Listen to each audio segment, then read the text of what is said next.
Solapur news 24 मध्ये आपलं स्वागत आहे। आजच्या प्रमुख बातम्यांवर एक नजर टाकूया। एमआयडीसी पोलीस स्टेशन हद्दीत दिनांक 21/5/2026 रोजी सायंकाळी 10:30च्या सुमारास नैजिंदगी परिसरात मौलाना चौक या ठिकाणी भांडण झाले होते। त्यामध्ये जखमी मुस्तफा शेख व फरहान टोमके असे होते। त्यामध्ये आरोपी सईद मखदूम शेख व जैद शानू शेख यांनी लोखंडी कोयता आणि लोखंडी पाईप यांनी फिर्यादी यांना मारहाण केली होती। त्यामध्ये फिर्यादी जखमी होऊन सिव्हिल हॉस्पिटल ऍडमिट झाले होते।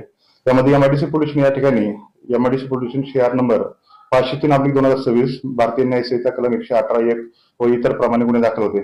त्यामध्ये आरोपी नामे सईद मखदूम शेख हा आज रोजी नई जिंदगी परिसरात असल्याबाबत आम्हाला बातमीदाराबाबत मिळून आले नाही, माहिती समजली नाही। आम्ही स्वतः आमचे पोलीस स्टाफ असे आम्ही जाऊन नई जिंदगी परिसरात त्या आरोपीचा शोध घेऊन त्याला ताब्यात घेऊन एमआयडीसी पोलिसांनी आणलेले आहे। त्याच्यावरती पुढील कारवाई चालू आहे। दिलं म्हणजे त्याला आम्ही शोध घेण्यासाठी नई जिंदगी परिसरात गेलो होतो। आम्ही इथे शोध घेत असताना आमच्या गाड्या एकीकडे आणि त्याला शोध घेत असताना तो दुसरीकडे मिळून आले नाही। त्याला गाड्यापर्यंत घेऊन येण्यासाठी आम्ही चालत पायी घेऊन आलो। आरोपी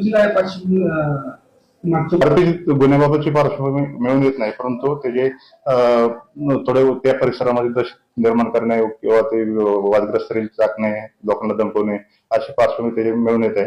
त्याच्याबाबत आम्ही कठोर कारवाई करण्याची केली।